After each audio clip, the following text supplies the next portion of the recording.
Thanks for tracking with me this week as we look at the various encounters people had with Jesus after his resurrection in John chapter 20 and 21. And yesterday we thought about how he met with the disciples who were in self-isolation, locked away in the upper room, how he comes and calms them and meets them in their turmoil and then sends them out with a renewed sense of hope for the future.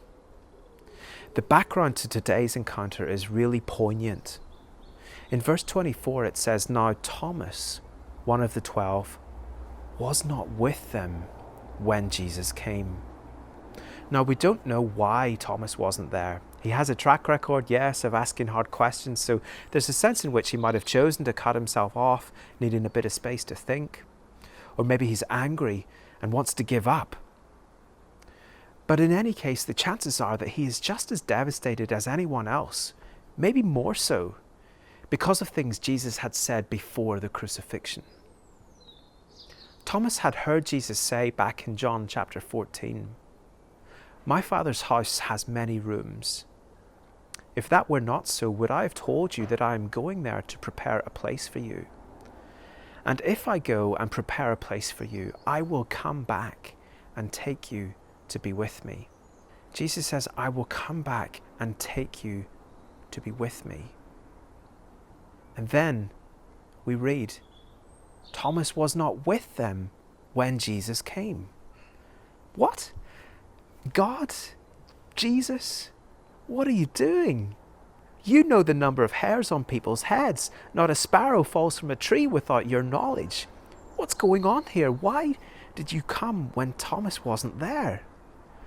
This is so poignant, and we can all imagine how Thomas must be feeling. I'm so glad this story is in the Bible. Imagine the scene. The other disciples, well, they're ecstatic. They're over the moon saying, "We have seen the Lord." And they try to explain things to Thomas, what's happened in their lives, this amazing connection they have with Jesus. But there's a fundamental disconnect. And I just want to recognize that anyone watching this who feels that the Christian faith has, up until this point, just seemed to pass them by.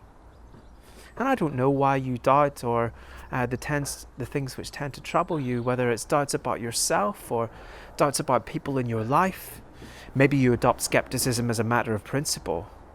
Maybe there are things in your past, difficult upbringings, broken relationships that make it just really hard to trust in anything. Thomas has his question, which is broadly scientific. He's got a few empirical studies in mind, some arm's length assessments to be done. And in any case, he just wants to keep things at a distance for a while. And he says, "Unless I see his hands, the mark of the nails, and place my finger into the mark of the nails, and my hand into his side, I will never believe."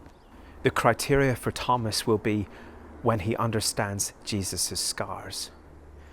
Then in the text, a week later, his disciples were in the house again, and Thomas was with them.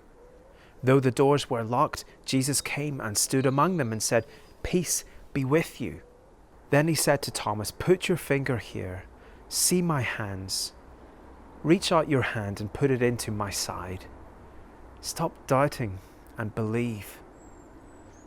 The Good Shepherd is doing his thing, committed to the one sheep, even though he has 99 already. The Father's house has many rooms. There is a place for Thomas. And on the cross, Jesus was preparing the way for him. It all makes sense now. And in the light of the resurrection, the words that previously tormented Thomas take on true meaning. I will come back and take you to be with me. Thomas finds that understanding Jesus' scars is more than an empirical thing. Arm's length distance collapses. He's just overwhelmed and proclaims, "My Lord and my God." It's a response of both mind and heart. Jesus' scars are an invitation which lifts us up, invites us in, takes us through and then beyond our doubt to find that we are loved. We always were and always will be. And it's cool that for Thomas his question was not a smokescreen, and that he went where the evidence led into trusting Jesus. And as I close, I want to ask, what is it that keeps you at arm's length from Jesus today? Is it time to take your place in the Father's house?